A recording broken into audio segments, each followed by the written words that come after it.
Jannik A day keeps the doctor away అనే proverb పెద్ద celebrity నుండి చిన్నపిల్లల వరకు ఉపయోగపడేది. వీటి పోషక విలువలు తెలిసి గవర్నమెంట్ వారు కూడా ప్రభుత్వ పాఠశాలలో వారానికి 2-3 గుడ్లు పిల్లలకు సప్లై చేస్తున్నారు. ఎందుకు గుడ్డు ఇంత ప్రాముఖ్యత కలిగినదో తెలుసుకోవాలంటే దాని పోషక విలువలు మరియు అదెలా మన ఆరోగ్యానికి తోడ్పడుతుందో చూద్దాం. అమెరికన్ మ్యాక్యులర్ డీజనరేషన్ ఫౌండేషన్ వారు గుడ్లను తీసుకోవడం వల్ల మ్యాక్యులర్ డీజనరేషన్ పవర్మెంట్ చేస్తుందని చెప్పారు.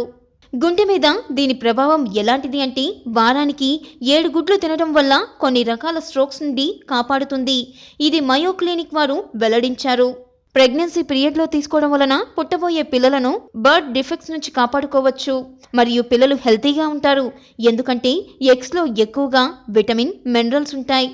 Boston university school of medicines వారి స్టడీ ప్రకారం ఎగ్ మరియు చికెన్ తినే వారిలో ఏజ్ పెరిగినా జ్ఞాపక శక్తి ప్రాబ్లం మిగతా వారి కంటే తక్కువగా ఉంటుందని గమనించారు. ఒక గుడ్డులో 300 మైక్రోగ్రాముల కొలైన్ అనే న్యూట్రిన్ ఉంటుంది. అది బ్రెయిన్ నర్వస్ సిస్టమ్ హార్ట్ని హెల్తీగా ఉండేలా చూస్తుంది. ఎగ్లో 6.28 గ్రాముల ప్రోటీన్స్ ఇంకా 9 essential amino acids and 3 non essential amino acids కలిగి ఉంటాయి. ఈ విటమిన్ డి అనేది ఎముకల ఆరోగ్యానికి రోగనిరోధక శక్తికి దోహదపడుతుంది. ఈ విటమిన్ డి మనకు గుడ్డుతో సహజంగా అందుతాయి. దీనిలో ఎక్కువగా సల్ఫర్ కంటెంట్, విటమిన్స్, మినరల్స్ ఉండటం వలన గోర్లు, వెంట్రుకలు హెల్తీగా ఉండేలా చూస్తుంది.